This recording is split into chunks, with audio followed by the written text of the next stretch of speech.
भाई हम कहते हैं आई लव मोहम्मद, कर दो हम पर एफआईआर। अगर माँ ने दूध पिलाया तो हम पर एफआईआर दर्ज करके दिखाओ।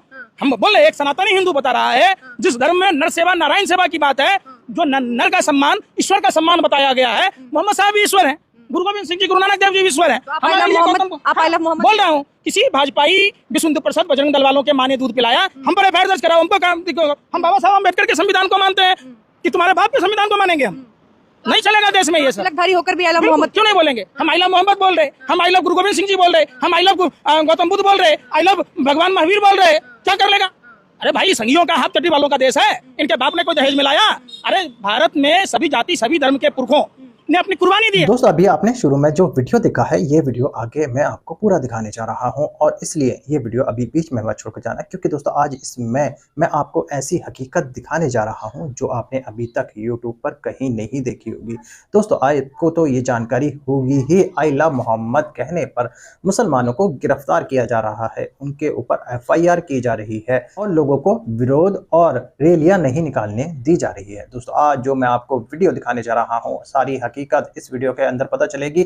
आप जानोगे कहां कहां लोगों को गिरफ्तार किया गया है, क्यों इस कदर पुलिस एफआईआर कर रही है मुसलमानों पर, क्यों आई लव मोहम्मद लिखने पर इतना बड़ा गुनाह हो चुका है। दोस्तों अभी मैं आपको जो वीडियो दिखाऊंगा वो हर मुसलमान को देखना बेहद ज़रूरी है, क्योंकि आपको ये वीडियो देखकर सारी जानकारी पूरी डिटेल के साथ मिलेगी। मगर दोस्तों ये वीडियो दिखाने से पहले मेरी आपसे गुजारिश है, आज का मेरे ये वीडियो पूरा एंड तक जरूर देखना, और अगर आप मेरे चैनल पर नहीं आए हो चैनल को जरूर सब्सक्राइब करना, साथ में इस वीडियो को ज़्यादा लोगों में शेयर जरूर करना। चलिए दोस्तों पहले आप ये वीडियो देखिए, फिर आकर मैं आपसे बात करता हूँ।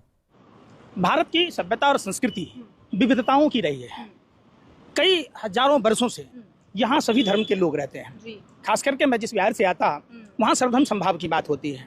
भगवान महावीर का जन्म स्थान है, गुरु गोविंद सिंह जी की जन्म स्थान है, गौतम बुद्ध की ज्ञान स्थली है, वहाँ फुलवारी शरीफ है, बिहार शरीफ है। तमाम हिंदू देवी देवताओं के लिए आप देवभूमि बिहार को जानते होंगे, जहाँ भगवान शिव का ससुराल है, जहाँ के पर्वत से समुद्र का मंथन हुआ, जहाँ राम जी का ससुराल है, जहाँ हनुमान जी का ननिहाल है, विश्वामित्र की तपोभूमि है। ये भारत की एक खूबसूरती रही है। हम लोगों ने बचपन से हिंदू मुस्लिम सिख ईसाई के तौर पर जानते हैं, लेकिन जो काम गोरे अंग्रेजों ने शुरुआत की थी भारत में, विदेशी फंडिंग होता था, जिन्ना सावरकर गोडसे हेडगेवार जैसे लोगों को, श्यामा प्रसाद मुखर्जी जैसे लोगों को, आज उसी गोरे अंग्रेजों के कॉन्सेप्ट को फूट डालो राज करो, ये अंग्रेजों का कॉन्सेप्ट था। लेकिन अब भाजपा का कॉन्सेप्ट क्या है? फूट डालो राज करो, देश को लूट डालो, देश छोड़कर भाग डालो। वो पूरे देश में कहीं मस्जिद के नीचे, कहीं मजार के नीचे, कहीं जाते रहते हैं, ये जानबूझकर फैलाते हैं। जब आप इन लोगों का देखिएगा तो इन लोगों का एक सूत्री कार्यक्रम है। इनके यहाँ सेलेक्टेड नेता हैं, नीलेश राणे जैसे, गिरिराज सिंह जैसे लोग, जो इस घटना को अंजाम देते हैं। सबसे बड़ा सवाल है कि एक मुसलमान आई लव मोहम्मद नहीं कहेगा, एक हिंदू आई लव हर हर महादेव नहीं कहेगा, एक Buddhist I love Gautam Buddha नहीं कहेगा, एक जैनी अगर जैन समाज का आदमी आई लव भगवान महावीर नहीं कहेगा, अगर सिख कम्युनिटी का आदमी आई लव गुरु गोविंद सिंह जी नहीं कहेगा तो क्या कहेगा? ये तय करने वाले ये चंद चिंटू जो हैं नफरती, ये कौन होते हैं? ये देश का इनके बाप का है। ये जानबूझकर देश में भाईचारा, अमन भाईचारे को समाप्त करते हैं और सरकार जानबूझकर इनको प्रोटेक्ट करती है। सरकार अगर अंकुश लगाती इन नफरतियों पर, जो लोग नफरती भाषा बोलते हैं, जो एक दूसरे धर्म, अब इन्होंने ये कारण बताया, ऐसा पहले कभी नहीं हुआ। अरे भाई 1925 में लाउड स्पीकर बजा तो क्या हम अपने मंदिरों पर भजन नहीं सुनते, डीजे नहीं बजाते? तो इससे पहले तो कभी नहीं हुआ था, 1925 से पहले। ये वो देश है जहाँ उस्ताद बिस्मिल्लाह खान मंदिर में शहनाई बजाते थे और वहीं अपना रियाज करते थे। तो हम हर तरह से सेक्युलर नेचर में पले बड़े हैं। हमने देखा है कि हमारे देश में किसी को कभी रोका नहीं गया मंदिर में जाने से या मस्जिद में जाने से या किसी तरीके की अपनी पूजा पाठ की शैली को अपनाने से। अब जो किया जा रहा है कि तुम इस रास्ते से नहीं निकल सकते, यहाँ ये नहीं लगा सकते, क्योंकि यहाँ दूसरे धर्म के जुलूस निकाले जाते हैं। अभी रामनवमी आ रही है, अभी देखिएगा किस तरीके से 9 दिन यहाँ पर गाजे बाजे के साथ रात भर डीजे बजाए जाएंगे, उसके बाद जुलूस निकाले जाएंगे, अलग अलग तरीके की कलाकृतियाँ उसमें दिखाई जाएंगी। लेकिन अगर एक पोस्टर लगा दिया गया वी लव मोहम्मद का, आई लव मोहम्मद का, और उसको बताया जा रहा है कि पहले ऐसा नहीं किया, अब करने की कोशिश हो रही है, ये क्या है? देखिए सरासर प्रधानमंत्री की नाकामी है। ये प्रधानमंत्री, कमजोर प्रधानमंत्री, जो ऐसे नफरती चिंटुओं पर कार्रवाई नहीं करती, सजा नहीं देती। आपने रसखान के सुना होगा, मोहम्मद रफ़ी का सुना होगा, वो भगवान श्री कृष्ण के लिए कपड़े सीने वाले को भी सुना होगा। हमने अशफाकुल्लाह खां को सुना है, हमने APJ अब्दुल कलाम को देखा है, मिसाइल मैन को।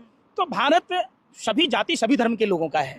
ये जो सोच है, संकीर्ण सोच है, ये देश को गुमराह कर रहा है। बांग्लादेश का मूल का एक मुस्लिम युवा एप्पल का 17 फोन एयर लॉन्च मैंने डिजाइन किया, तो क्या भाजपा के अंडरभक्त बजरंग दल वाले, विश्व हिंदू परिषद वाले नहीं लेंगे? क्या प्रधानमंत्री के घर में चूल्हा चौका नहीं जलता था? मुसलमानों के घर से ईद बकरीद पर खाना आता था, प्रधानमंत्री खाते थे, तो क्या प्रधानमंत्री का बहिष्कार कर देंगे? और बिल्कुल लेंगे, उसमें भगवा रंग आया है, उसको लेंगे ना, उसका भी प्रचार किया जाएगा कि भगवा आ गया। मैं वही चीज कह रहा हूँ कि भी मोदी जी का क्रेडिट दिया जा रहा है कि मोदी जी की वजह से हुआ है ये। देखिए, भगवा त्याग, तपस्या, बलिदान, क्षमा, परोपकार के लिए जाना जाता था। भगवा हिंसा और नफरत के लिए नहीं जाना जाता है। भगवा वही आदमी अपने ऊपर आवरण ले सकता है जो चोरी ना करता हो, जो झूठ ना बोलता हो, जो व्यभिचार ना करता हो, जो रिश्वत न लेता हो। गौतम बुद्ध का हाँ, ये सभी धर्मों में है। मुसलमानों में भी भगवा है, बौद्धों में भी है, जैनियों में भी है और सिखों में भी है। भगवा रंग से मतलब है क्रांति, और वो क्रांति है अधर्म के खिलाफ। और अधर्म क्या है? अधर्म क्या है? जो रिश्वत न लेता हो वो धर्मी है, जो रिश्वत लेता है वो अधर्मी है। तो ये व्याख्या नर सेवा नारायण सेवा की व्याख्या सभी धर्मों में है।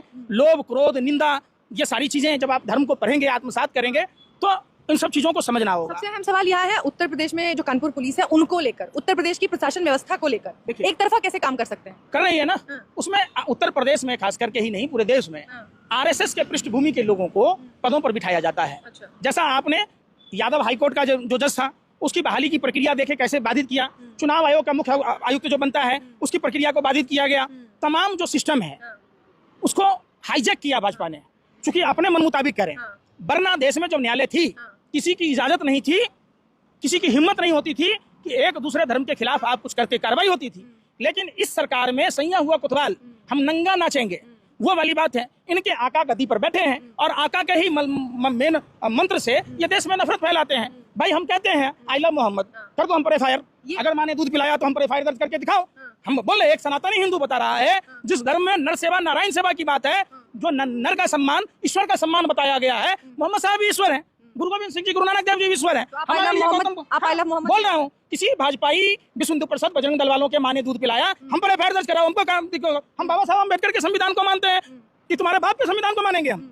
नहीं चलेगा देश में ये सब। तिलकधारी होकर भी आई लव मोहम्मद क्यों नहीं बोलेंगे? हम आई लव मोहम्मद बोल रहे, हम आई लव गुरु गोविंद सिंह जी बोल रहे, हम आई लव गौतम बुद्ध बोल रहे, आई लव भगवान महावीर बोल रहे। क्या कर लेगा? अरे भाई, संघियों का हाथ चड्डी वालों का देश है।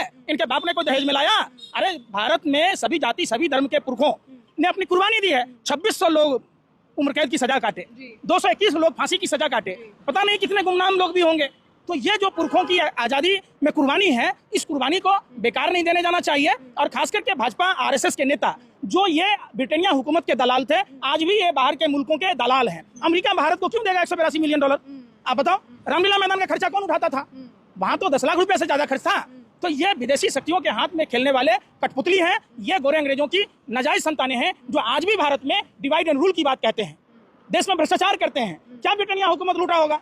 अरे हमारे पुरखों ने गोरे से लड़ा था, अब ये इन कालो चोरों से लड़ने की जरूरत है, जो जाली दवाई वालों के साथ घूमते हैं, जो जाली मसाला वालों के साथ घूमते हैं। तो सतर्क रहने की जरूरत है। ये धर्म का नाम इसलिए लेते हैं कि जितने देश के लुटेरे हैं, जितने देश के भ्रष्टाचारी हैं, जितने देश के कालाबाजारी हैं, जो जितने देश के ड्रग माफिया हैं, वो सब भारतीय जनता पार्टी के साथ हैं। आप ये कह सकते हैं कि भारतीय जनता पार्टी में जो जितना बड़ा लुच्चा उतना बड़ा ऊंचा संस्कारहीन लोगों का अड्डा, जिसके राष्ट्रीय अध्यक्ष हैं जयप्रकाश नड्डा। दोस्तों, देखा आपने ये वीडियो, मुझको पूरी उम्मीद है ये वीडियो देखकर आपको सब कुछ समझ में आ चुका होगा। दोस्तों, आपकी क्या राय है इस वीडियो के बारे में मुझे कमेंट बॉक्स में आकर कमेंट कर जरूर बताना। दोस्तों, आज की वीडियो में बस इतना ही। मैं फिर मिलूंगा ऐसे ही दूसरी वीडियो के साथ। तब तक के लिए सलाम, नमस्ते, जय हिंद।